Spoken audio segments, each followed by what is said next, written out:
Avatar came along, Lord of the Rings came along, and the technology was perfected, and we were able to do Ted in a completely lifelike way, and to use that technology in a way that it really hasn't been used to date. The Avatar technology has been used for family films, for adventure films, for science fiction films, and nobody's really used it yet for traditional character comedy. And that's kind of strange, because what that technology does so well is it takes fantastical characters and makes them as realistic in movement as possible. So it seems like the perfect genre for that. So Ted is he's that classic big-hearted but kind of meat-headed New England guy who has a lot of love and a lot of enthusiasm and zest for life, but no self-editing mechanism. So what he says is really the first thing that pops into his mind, and that's growing up in New England, that was sort of a common thread. It's a really fun part of the country. The people are really warm and they're great folks to go drinking with. They're a great bunch of people, but there's oftentimes no sense of what to say and what not to say. But it's all forgivable because their hearts are in the right place. And Ted is very much an iconic, a classic Boston meathead. The Ted doesn't really have to, there's no obligation for him to grow up or do anything to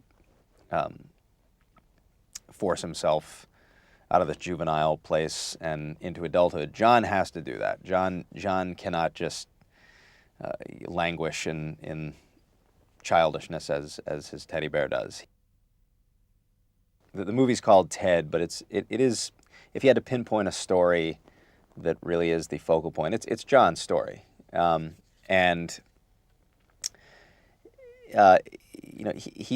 the one with the conundrum. He's the one who has to find this balance between friendship and love, and in that sense, again, it's a story that could be played out with three human characters. His problems and the challenges that he faces as he juggles his relationship with Ted and his relationship with Laurie are challenges that he would be facing if Ted was a human. She's not the hands-on-hips, traditional comedy girlfriend. She's not that at all. And part of that is due to the way we wrote it, but part of it is due to the fact that Mila is, and it was one of the reasons we chose her, she really has the ability to make sure that a character is not going to come off that way.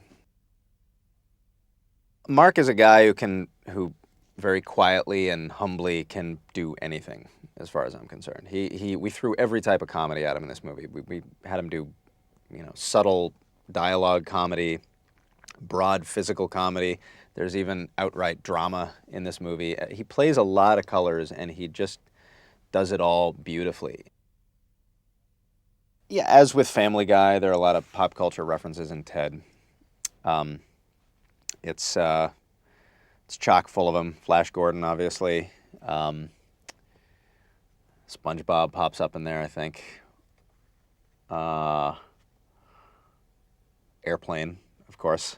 That was fun, actually, because we rebuilt the set from the bar scene of Airplane, and that was a fun room to be in, because you're like, gosh, I've seen this movie 100 times, and here it is, complete exact replica. There's no gratuitous sex, there's no violence, there's comedy violence, but that's about it.